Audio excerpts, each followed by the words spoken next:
감사합니다. 오늘날 기독교가 무속적인 신앙, 곧 샤머니즘적인 형태로 변모하는 것은 자기 중심적인 수단으로 기독교를 사용하고 있고, 또 자기 구미에 맞는 형통이나 복을 받는 수단으로 착각하면서 온다는 사실입니다. 그래서 기독교는 어느새 기복적인 신앙의 형태로 변질되어 가고 있는 안타까운 현실인 것이죠. 그 책임이 물론 목회자에게 있습니다. 이는 성도들의 구미에 맞춰서 말씀을 전하다 보니까 자연 하나님의 예언자적 선포보다는 성도들이 듣고 싶어하는 달콤하게 포장된 말로서 전하다 보니까 그렇게 된 것으로 여겨집니다. 이는 기독교 신앙의 본질을 심각하게 훼손하는 일로서 하나님의 뜻에 맞지 않는 하나님의 뜻을 배척하는 일이라 여겨지므로 우리의 올바른 기독교적 신앙을 갖기 위해서 기독교적 축복관, 기독교적 고난관이 우리에게 분명히 성립되고 정립되어 있어야 될 줄 믿습니다. 지난주에는 욥에 관한 말씀을 묵상하면서 천상의 해이 곧 하나님과 사단의 내기를 통하여 우리에게 주시는 교훈을 묵상했습니다. 그곳에서 우리는 고난의 주체가 사단이 아니라 하나님이라고 하는 사실을 우리가 함께 묵상했죠. 하나님은 곧 축복이라고 하는 그런 공식을 가지고 있는 사람들에게 무척이나 특히 불편한 이야기일 수 있습니다만, 그래서 그들은 한결같이 고난은 마귀의 장난이요 죄의 값을 치르는 것이라고 저주의 결과라고 생각하기 때문에 도무지 이 말씀을 용납할 수 없지만, 그래서 절대로 하나님의 고난은 존재할 수 없다고 여기지만, 분명 오늘 본문을 통하여 우리 욥을 통하여 우리에게 묵상할 수 있는 것은 고난의 주체가 이 천지를 창조하시고 다스리시고 승리하시는 하나님이라고 하는 사실을 우리에게 분명히 알려주었다는 사실인 것입니다.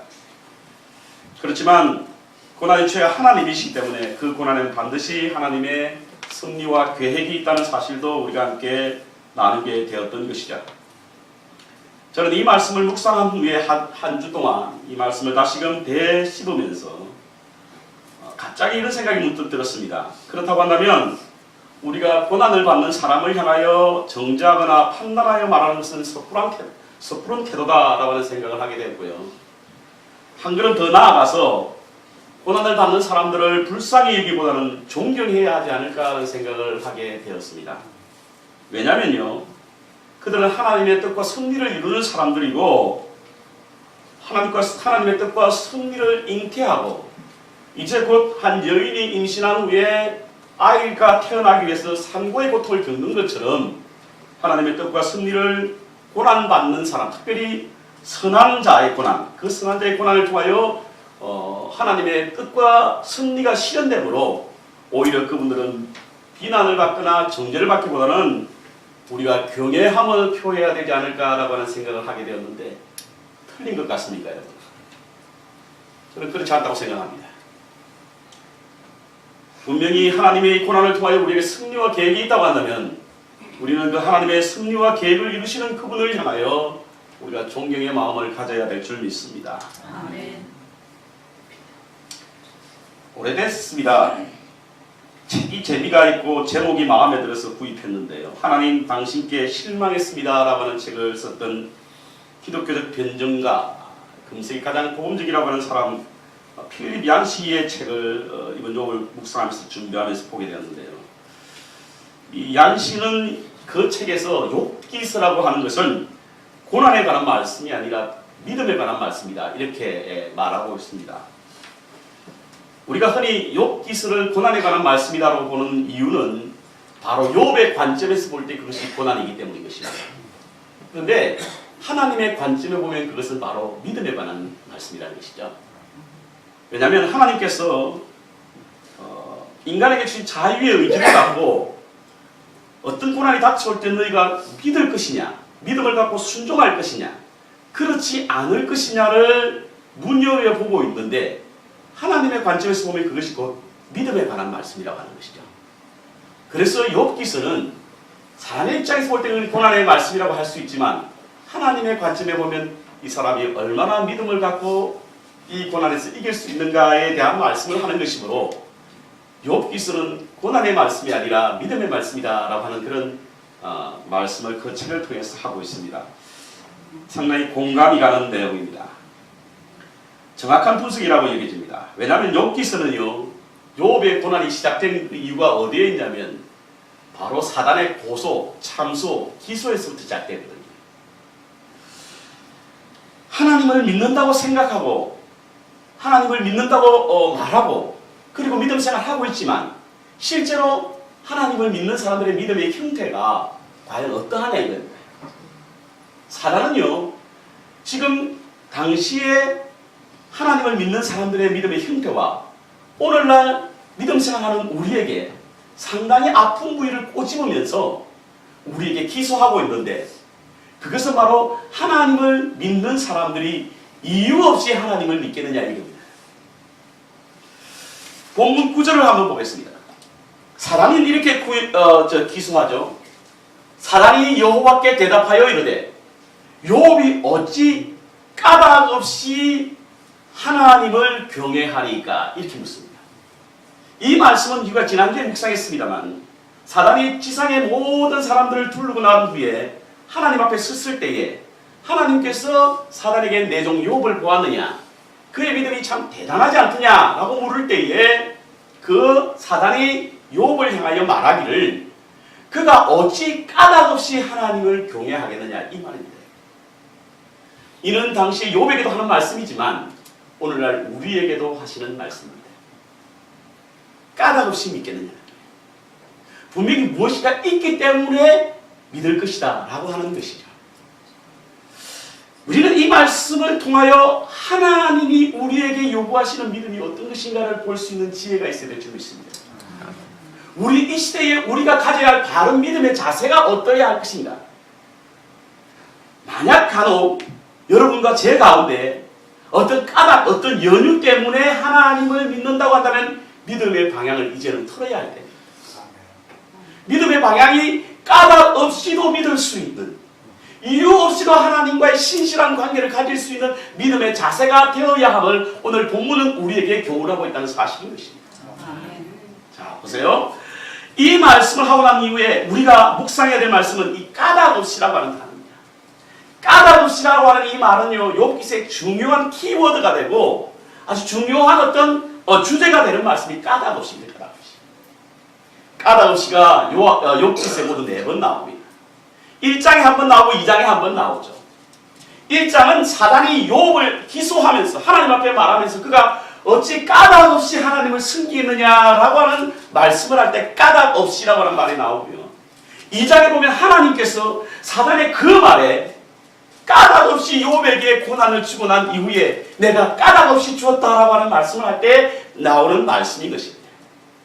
제가 다음 주에 하나님은 과연 공평하신가에 대한 말씀을 함께 묵상하면서 두 번째 까닭 없이에 관한 말씀을 함께 묵상하겠습니다만 오늘은 여기 나오는 키워드 까닭 없이를 우리가 함께 묵상할 수 있는 시간을 되시기를 바랍니다. 저는 이 말씀을 묵상하면서 가슴이 뜨끔했습니다. 어쩌면 내 마음을 이렇게 전곡으로 찌는 저만 그렇습니까? 여러분은 그렇지 않습니까? 내가 기도 생활하고 내가 신앙생활하고 하나님을 위하여 헌신하고 봉사하는 모든 것들이 혹시 내게 어떤 상급 보상이나 이런 것을 기대하고 하나님을 섬기지는 않았을까? 분명히 그러한 신앙을 가졌다고 한다면 우리는 아직까지도 어린아이의 신앙입니다. 하나님께서는 이 신앙에서 우리가 벗어나기를 바라는 것입니다. 여러분, 신실하다라고 하는 말의 의미가 무엇입니까? 신실하다라고 하는 말의 의미는요, 우리의 상황과 형편에 상관없이 하나님과의 올바른 관계를 갖는 사람을 향하여 신실하다고 말하는 것입니다. 저는 저와 여러분이 어떠한 형편에 있든지 어떠한 처지에 있든지 어떠한 상황에 매이든지 하나님 앞에 꼴보든 모습으로 하나님과의 신실한 관계를 유지하시는 저와 여러분 되시기를 주의 이름으로 축원합니다.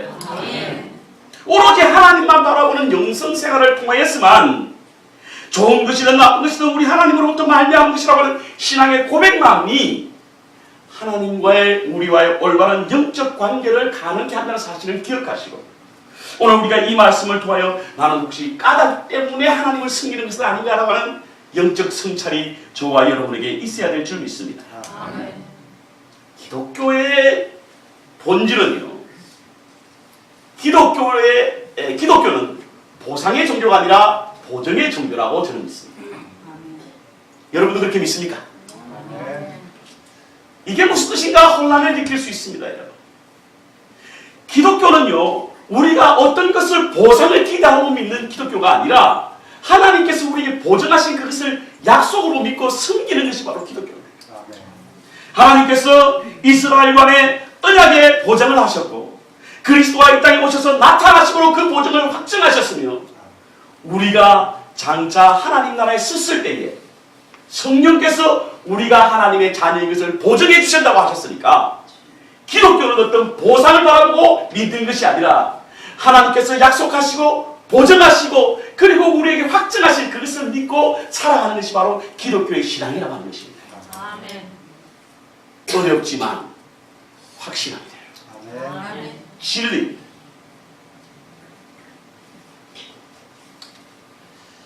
하지만 우리는 보상을 보고 신앙생활하지 않습니까? 자기 입맛대로 하나님께서 응답하면 목숨 걸고 숨길 것 신앙생활하지만 그렇지 않을 경우 속된 말로 냇가에 건너간 놈이 지팡이 내던지듯 던져버리고 신앙생활을 포기하는 사람들을 보게 될 때는 참으로 우리가 우리의 신앙의 잘못된 부분을 지적하지 않을 수가 없습니다.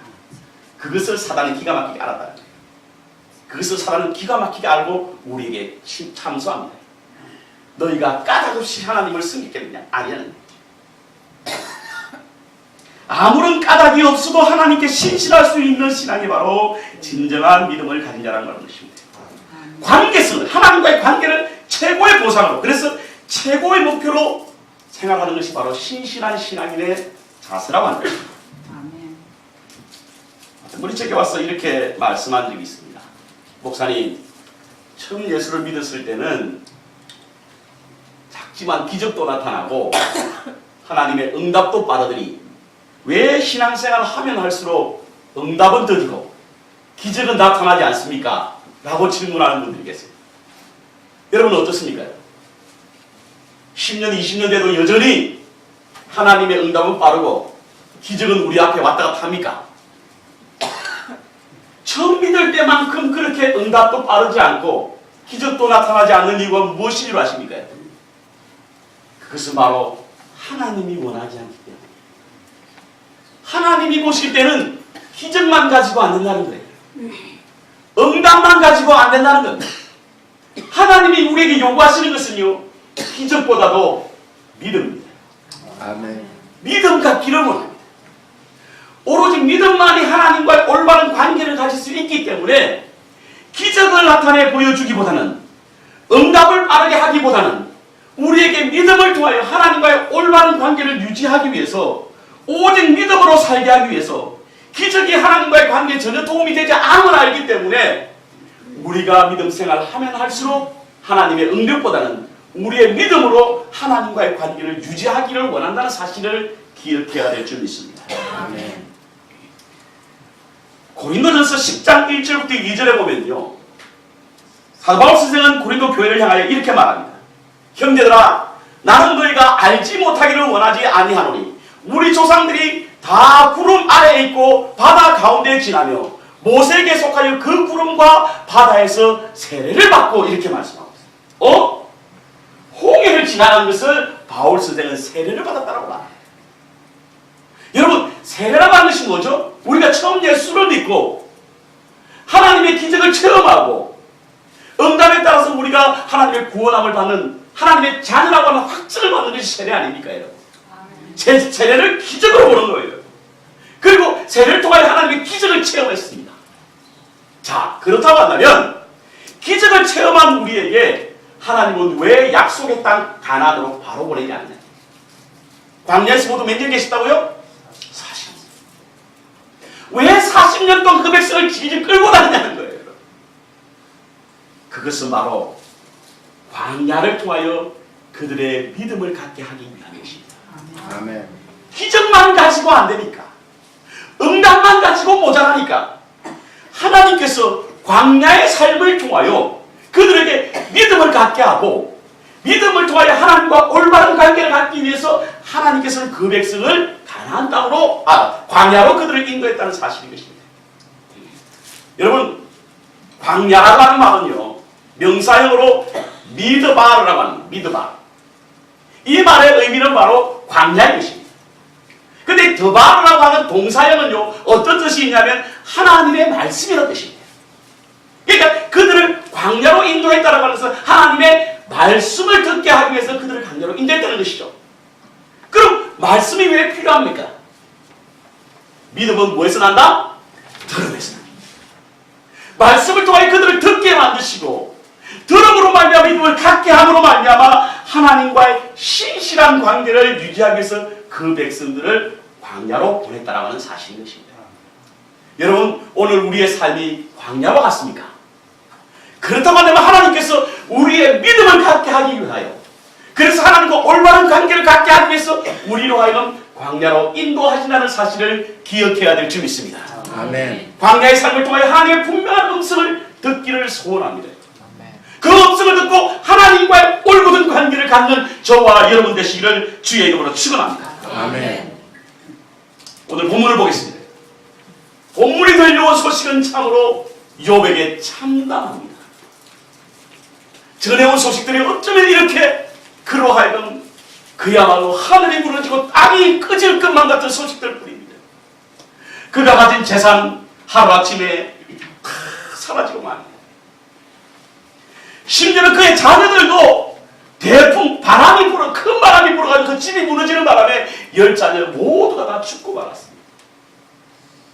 참으로 감내하기 힘든 그런 고통, 그야말로 경천동지할 일이 욥에게 일어납니다. 사실 욥은 우리와 보통 범인들과 다르기 때문에 그러한 고난을 충분히 견뎌내고 이겨낼 수 있을 것이다 착각하는 것은요, 그것은 자유이지만 여러분, 그것은 바른 해석이 아닙니다.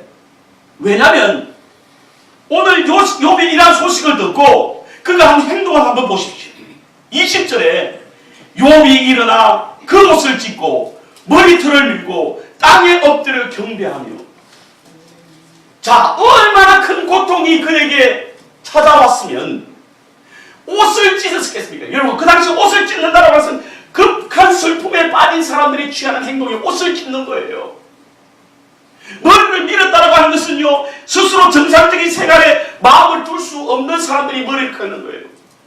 요즘 젊은 애들 머리 깎으면 사회 불만이냐 물어보죠.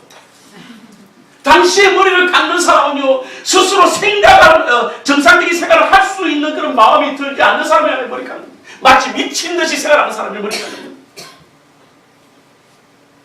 욥도 그랬습니다.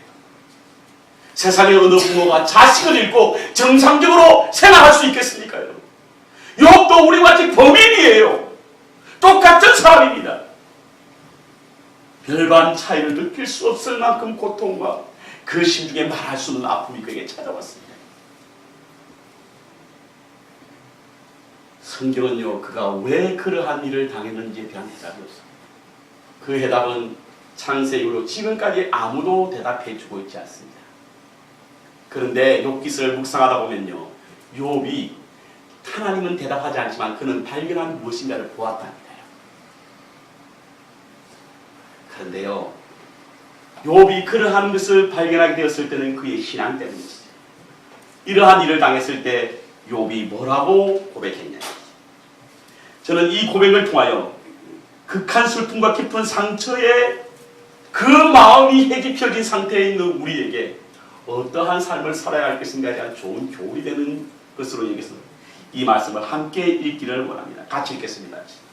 시작! 이르되 내가 모태에서 알몸으로 나왔사온즉 또한 알몸이 그리로 돌아갈 볼지어다.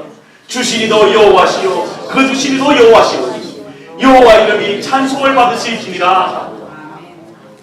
극한 슬픈, 참을 수 없는 분노, 억울함, 이러한 것들로 가득한 욥의 입에는 이러한 고백이 나왔습니다.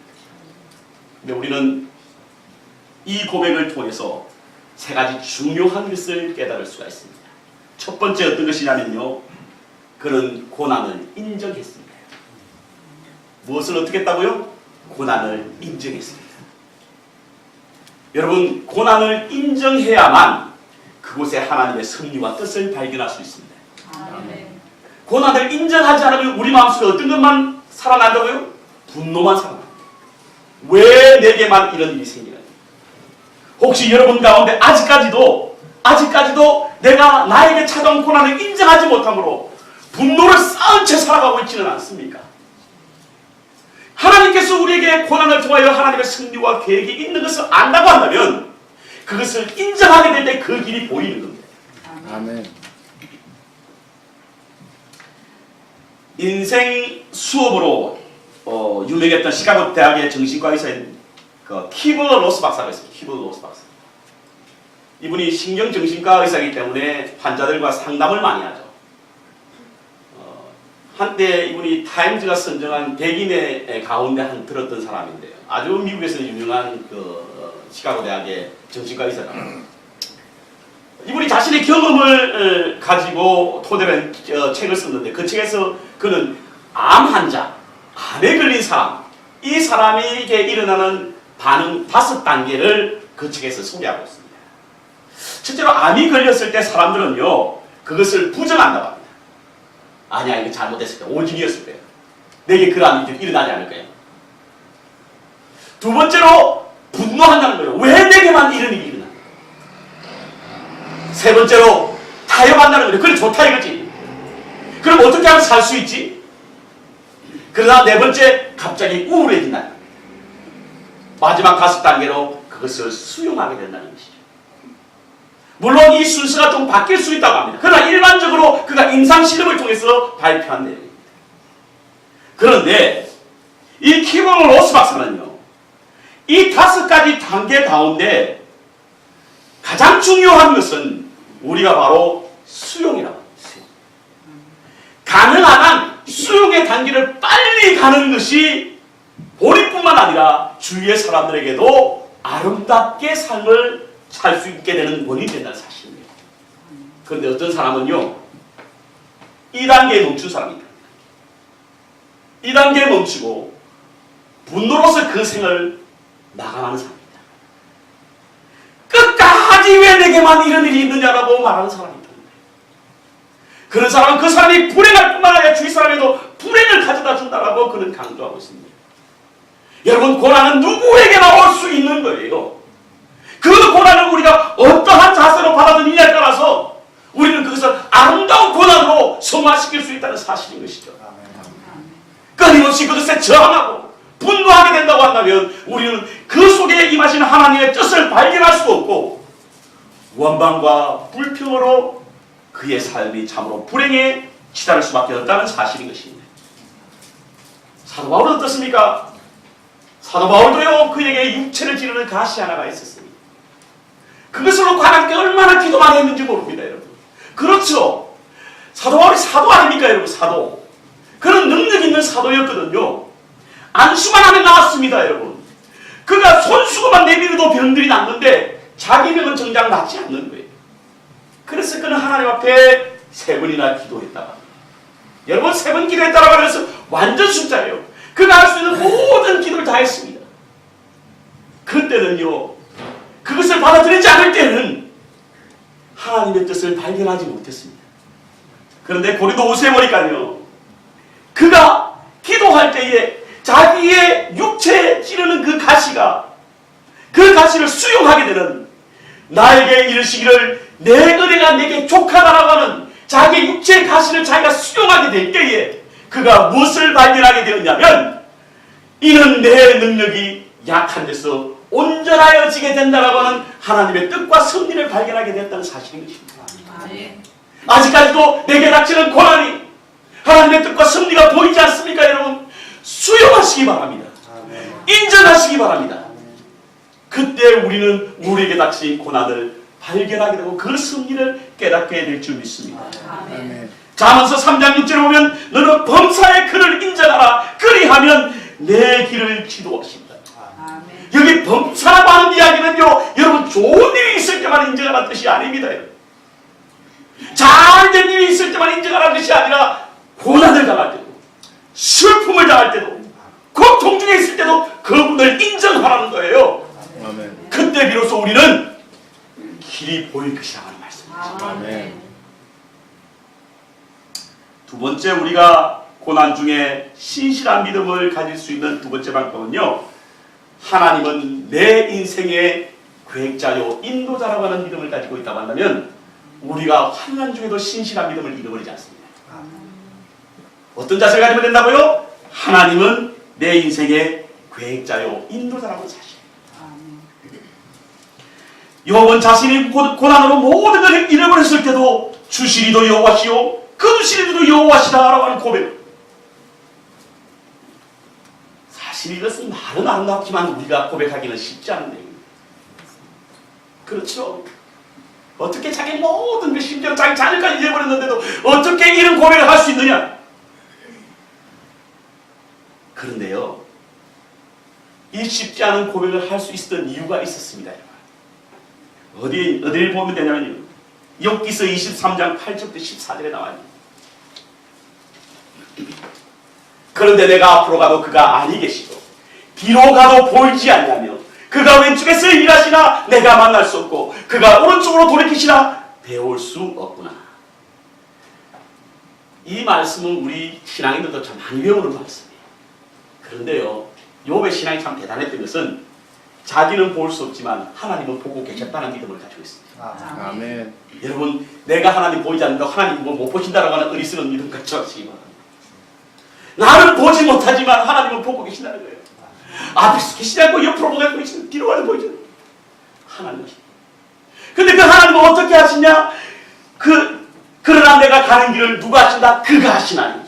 그가 나를 단련하신 후에는 내가 순금같이 되어 나오리라 라고 하는 말씀하십니다. 이 말씀 잘 아시잖아요. 근데 이런 말씀을 어떻게 해서 그가 가지게 되었냐는 거예요. 이런 믿음을 갖게 된 이유는 바로 여기에 있습니다. 내 발이 그의 걸음을 바로 따랐으며 내가 그의 길을 지켜 치우치지 아니하였고 내가 그의 입술의 명령을 어기지 아니하였고 정한 음식보다 그의 입의 말씀을 더 귀히 여겼도다. 왜냐하면 그것은 바로 그의 뜻이 일정하시니 하나님의 뜻이 내게 일정하시다는 거예요. 누가 능히 돌이키라 그의 마음을 하고 나시는 것이면 그것을 행하시니 그런즉 내게 작정하신 것 곧 나를 두고 세우신 계획들, 이것을 하나님께서 가지고 계시기 때문에 주시니도 여호와시 취하시니도 여호와라고 하는 믿음을 가질 수 있다는 사실을 기억해야 될 줄 믿습니다. 아멘.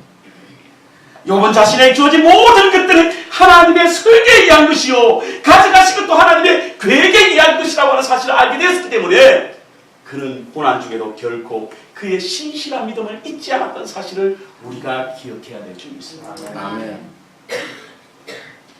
히브리서 3장 12절부터 4절까지 보면요, 하나님은 우리의 인생의 설계자랍니다. 옆 사람과 인사하십시다. 하나님은 당신의 설계자십니다.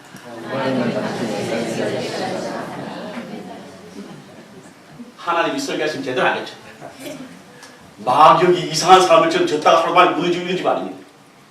삼풍백화는 무너지듯 그렇게 무너지는 설계하신 분이 아니에요.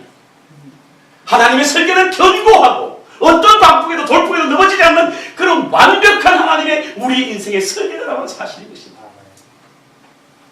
그렇기 때문에 그 설계하시는 하나님이 우리에게 좋은 것을 설계하시기 위하여 여러분 고난이 우리에게 오기, 그러한 믿음이 있는 사람들은 결단코 어떤 환경이나 힘들에도 흔들리지 않는다는 사실인 것입니다. 저는 제가 막내로 태어났기 때문에 저희 어머니의 젖을 물리는 모습을 한 번도 본 적이 없습니다. 뭐 어떤 사람은 자기가 태어나자마자 엄마 젖을 빨던 생각이 난다고 하는 분이 계신데 그건 틀린 말입니다. 아동심리학자에 의하면 5살 이후에 사람들은 기억을 한답니다. 그러니까 아마 그 기억을 하는 사람 5살 이후에도 빨았던 사람이든지 그렇지 않으면 거짓말을 하세요. 저는 제 동생이 없기 때문에 어머니가 누구에게가 젖을 물리는 장면을 한 번도 본 적이 없습니다. 그런데 보았던 것은 바로 저희 큰 누이가 젖을 물리는 모습을 봤습니다. 한 번은 누이가 조카의 젖을 물리면서 이런 말을 해요. 아유, 걱정이다 이렇게 이야기해요. 그래서 무슨 젖을 물리는 걱정인가 라는 생각을 라고 물었더니 아이가 젖을 물으니까 밥을 안 먹는다. 젖을 물으니까. 젖이 맛이 있나 보죠? 저는 기억이 안 나서 잘 모르겠습니다. 아무튼 젖을 먹으니까 밥을 안 먹어요. 근데 어느 정도 성장이 되면 젖을 먹지 말고 밥을 먹어야 하지 않습니까? 그래야 건강에 잘 자라잖아요. 그런데 어릴 때부터 젖을 먹는 버릇이 그것이 맛있으니 그 입맛을 버리지 못하고 자꾸 젖을 먹는다는 거예요. 젖을 먹다 보니까 밥을 안 먹으니까 이것을 어떻게 해야 하니 이렇게 묻는 거예요. 제게 물은 것은 아니고요. 그 사람들에게 그렇게. 어떡하나 하고 봤더니 아이에게 젖을 물리지 않는 방법이 있더라고요. 어떻게 하죠? 대답하시는 분은 되게 경험이 있으십니다. 여기에다가 무슨 약 같은데 애들에게 피해가 되지 않는 약을 약간 이거 바르더라고요. 그리고는 아이에게 물리는 거예요. 아이가 처음 물는 순간 기교를 하더라고요. 그런데 그거 한 번 가지고 안 됩니다. 한 서너 번 하고 나니까 이제는 저 또 쳐다본다. 여러분은 웃지만요. 아이는 엄청난 고통. 제가 아이가 되어봐서 알지만. 그렇지 않습니까? 매일 나에게 따뜻한 모유를 제공하는 어머니겠죠. 그것이 그에게 생명이었는데 어느 날 그것을 알지 못하게 하는 그 고통, 그리고 새로운 것을 먹어야만 하는 그 아픔, 얼마나 크겠습니까? 그 아이를 보면 부모의 마음은 어떻겠습니까? 여러분, 하나님께서는 우리를 성장시키고 성숙시켜 하나님과의 올바른 관계를 하기 위해서 때로는 우리에게 고통을 가져다 준다는 사실을 기억해야 될 줄이 있습니다. 아멘. 그 고통은 어쩌면 우리보다 우리 하나님이 더 안타까운 모습으로 그것을 보고 계신다는 사실인 거예요. 고린도전서 3장에 보면요, 어린 아이의 신앙을 갖다가 뭐라고 사도 바울 선생님이 말하고 있냐면, 어린 아이의 신앙이라고 하는 것은 그 신앙이 성숙하지 못함으로 마치 믿지 않는 자와 같이 그들에게 대한다, 이렇게 승리하고 있습니다. 그러니까 성숙하지 못한 신앙을 가졌기 때문에 육신에 속한 사람과 같이 그를 취급하는 거예요. 그런데 문제는 육신에 속한 자와 같이 취급하는 것은 상관이 없습니다. 그것은 괜찮아요. 하지만 고린도전서 3장 11절에 보면요, 육신에 속한 사람과 하나님에 속한 사람의 차이가 어디에서 나냐면, 육신에 속한 사람은 나뭇잎, 잎사귀, 불에 태워 없어질 것.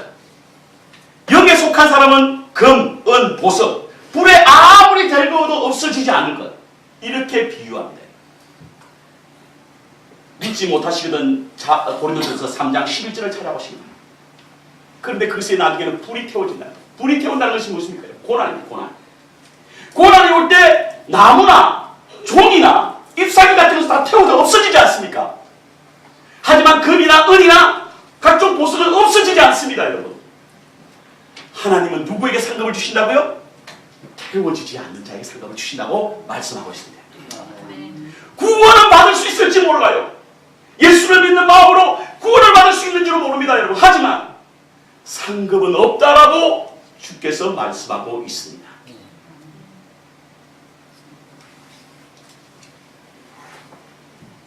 고난 중에도 환난 가운데 우리가 믿음을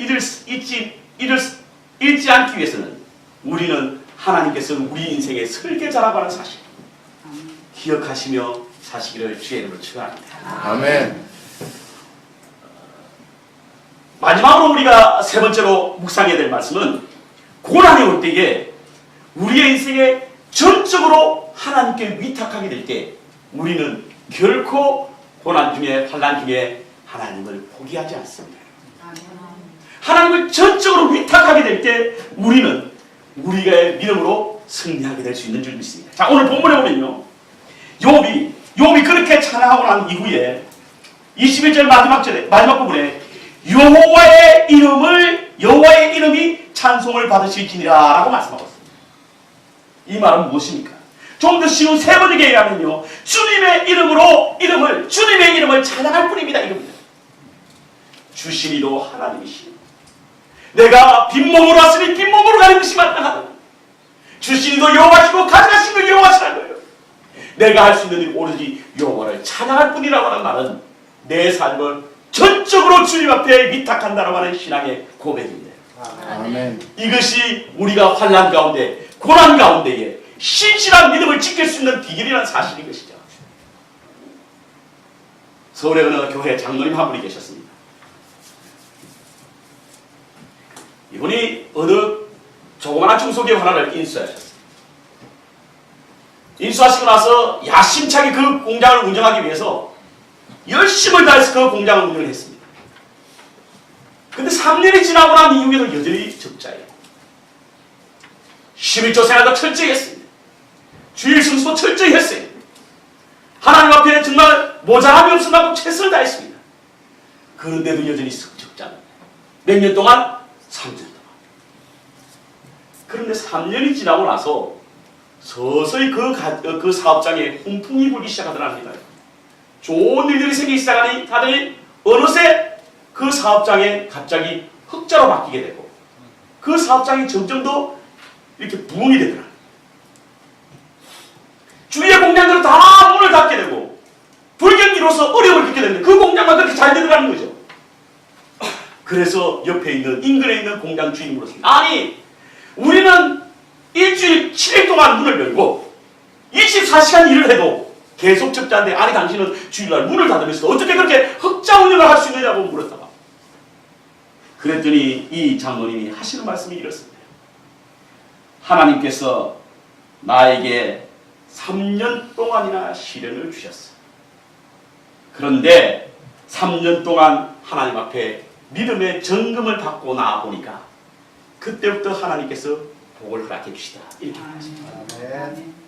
여러분 우리가 지금 믿음의 단계에서 고난을 받고 있다고 한다면 그것은 어쩌면 하나님께서 우리의 믿음을 점검하고 계실 수도 있습니다. 그 점검이 잘 되었을 때 우리에게 하나님께서 약속하신 은혜의 복이 우리에게 임한다는 사실을 기억해야 될 줄 믿습니다. 말씀의 결론을 욥기서 35장 9절에 보면요. 9절에 보면 이 엘리후라고 하는 느닷없이 나타난 한 사람이 있는데 욥과 다른 세 친구가 논쟁을 벌이고 있을 때 이 사람이 이런 말을 합니다. 어떤 말을 하냐면 사람은 학대가 많음으로 부르짖으며 군주들의 힘에 눌려 소리치니 나를 지으신 하나님이 어디 계시냐고 하며 밤에 노래를 하는 자가 어디 계시냐 말하는 자가 없도다. 밤이라고 하는 것은 무엇입니까? 고난의 시간입니다. 고통의 시간입니다. 사람들이 고난을 당할 때에 부러지는 사람은 많다는 거예요. 군주의 힘을 눌려 소리치는 자는 많다는 이야기예요. 하지만 밤에 여호와께 노래하는 자가 하나도 없다라고 하는 말씀은 욥이 지금 고난을 받고 있는 이때에 왜 고난 중에 여호와께 찬양하는 자가 없느냐라고 하는 하나님의 음성입니다. 밤에는 울음이 기숙할지라도 새벽에는 기쁨이 오리라. 여러분 우리가 고난 중에 여호와를 찬양할 수 있는 은혜의 믿음을 가져야 될 줄 믿습니다. 아멘. 그것이 하나님 앞에 신실한 자의 고백이요 신실한 자의 삶이라고 하는 사실인 것입니다. 아멘. 저는 저와 여러분이 이제는 까닭 없는 신앙에서 좀 더 성숙하여 까닭이 없다고 할지라도 여호와의 신실한 관계를 유지할 수 있는 참된 믿음, 신실한 믿음의 소유자가 되시기를 축원합니다. 아멘. 그러기 위해서는요 우리의 고난을 인정하시기 바랍니다. 그리고 우리 인생의 설계자가 하나님이시라는 사실을 기억하시기 바랍니다. 그 하나님께 우리의 고난을 전적으로 위탁하며 믿음 생활하게 될 때 어떠한 풍랑이 온다고 할지라도 어떠한 고난이 우리에게 닥친다고 할지라도 승리하게 되는 놀라운 은혜를 경험하게 되는 신실한 믿는 자의 삶이 되게 될 줄 믿습니다. 아멘. 그 은혜가 저와 여러분에게 가득하기를 주의 이름으로 축복합니다. 아멘. 우리 찬양하겠습니다.